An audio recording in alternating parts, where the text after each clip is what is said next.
Hello everyone, আমি সৃজিতা আর আমার নতুন একটা ব্লগে তোমাদেরকে অনেক অনেক ওয়েলকাম। তো এটা ছিল একটা আদি যুগের ব্লগ, যেটা আমি পুজোর সময় করেছিলাম পঞ্চমীর দিন। তো সেদিন ছিল আমাদের কোয়েল মল্লিকের জন্মদিন। তো আমরা সেটারই সেলিব্রেশন করার জন্য গেছিলাম একটু গোবরডাঙ্গাতে। আর ভাবলাম যেহেতু পুজোর টাইমে, তাহলে একবার একটু সেজেগুজে গেলে ফাঁকায় ফাঁকায় পঞ্চমীর দিন আমরা ঠাকুরগুলোও দেখে আসতে পারবো।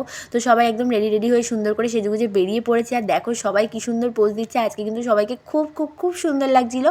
আর আমি এই পিঙ্ক কালারের জামাটা পরেছিলাম, দেখো তো আমাকে কেমন লাগছে। আর আমরা গোবরডাঙ্গা স্টেশন থেকে অনেক কানের দুলও কিনে নিয়েছি। আর তারপর চলে এসেছি, শুভমে এসেছিলাম আমরা একটু।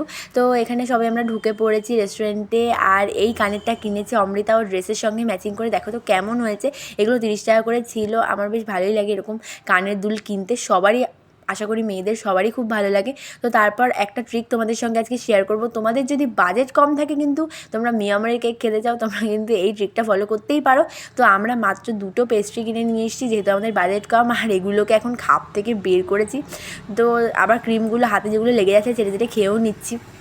জন্মদিন অন্যেরটা কী হয়েছে, আগে কেক টেস্ট করে দেখতে হবে। তো তারপরে এখানে মাঝখানে মোমবাতিটা বসিয়ে দিলাম আর কেক দুটো একটুখানি চেপে দিলাম, ব্যাস হয়ে গেছে আমাদের সুন্দর একদম বার্থডে কেক রেডি। আর এখানে আমরা সবাই হ্যাপি বার্থডে টু ইউ এরকম গান করছিলাম। তো তারপরে তো কেক কাটা হয়ে গেল, আর মোমবাতি ফু দিতে ভুলে গেছিলো ও, তারপর মোমবাতিটা ফু দিয়ে দিল। তো তারপরে অর্ধেক কেক তো আমরাই সাটিয়ে দিয়েছি। তো কী আর করা যাবে, ও খাবে একটুখানি, অল্প বেশি খেলে আবার মোটা হয়ে যাবে, তাই জন্য আমরা ওর খুবই স্বাস্থ্য সচেতন মানে খেয়াল রাখি আমরা, ওই জন্য বেশি খেতে দিইনি। তো তারপরে তো ওকে গিফটও দিয়ে দেওয়া হলো। তো তারপর আমরা দিয়ে দিলাম ওকে ওর গিফট। তো দেখো কত সুন্দরভাবে থ্যাংক ইউ বলছে আবার।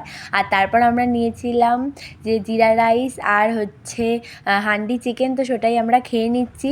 আর খাবারটা কিন্তু বেশ ভালোই ছিল। তারপর খাওয়া দাওয়ার পর একটুখানি লিপস্টিক টাচ আপ করিয়ে দিচ্ছি আমার বান্ধবীকে, কারণ এখন আমরা ঠাকুর দেখতে যাব।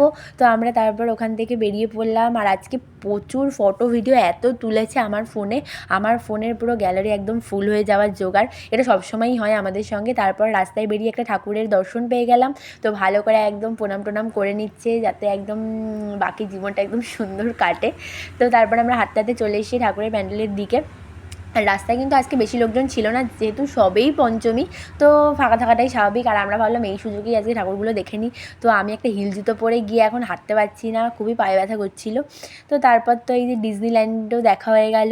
তো এই প্যান্ডেলটা কিন্তু আগের বছরও আমি হাবড়াতে দেখেছিলাম। তো যাই হোক, তারপর ঠাকুর দেখা হয়ে গেলে এবার তো বাড়ি আসার পালা। আর আজকে শিপর্ণার আবার একটা জামা কেনার দরকার ছিল। তো বাড়ি আসার সময় আমরা ওটাই দেখতে ঢুকেছিলাম দোকানে। তো এখানে ঠাকুর দেখা হয়ে যাওয়ার পর এগুলো আর কী দেখাবো, তোমরা তো সবাই নিশ্চয়ই গোবরডাঙ্গায় ঠাকুর দেখেইছো। তো এগুলো দেখা হয়ে যাওয়ার পর এখানে আবার ফটো তুলতে দাঁড়াচ্ছে সবাই। এদের ফটো তোলায় মোটামুটি হয় না, ফটো তুলতে এদের জীবন পার হয়ে যায়। তো এই যে এখানে বকবক করছে সবাই। তারপর তো বেরিয়ে চলে এলাম। আর এই যে কুণ্ডুপাড়ার ঠাকুরটা একদমই ভালো লাগেনি এবার আমার, কেন জানি না। ধন্যবাদ, তাও এর থেকে ভালো করে। তো তারপর তো ঘোরাটোরা হয়ে গেলে আমরা চলে এলাম মসন্দপুর। আর মসন্দপুর না এলে আমাদের আবার ভালো লাগে না, যেহেতু আমাদের বাড়ি মসন্দপুর আসলে মনে হয় তারপর শিপর্ণা রানী নিজের জামা কিনে নিল পছন্দ করে, আর ওটাকে ফিটিংস করাতে ওই দোকানে দিয়ে আমরা বাড়ি চলে এলাম। তো আজকের ব্লগটা এই অবধি, দেখা হবে পরের ব্লগে। ততক্ষণের জন্য টাটা। আর তোমরা সবাই আমার চ্যানেলটাকে ফলো করে দিও।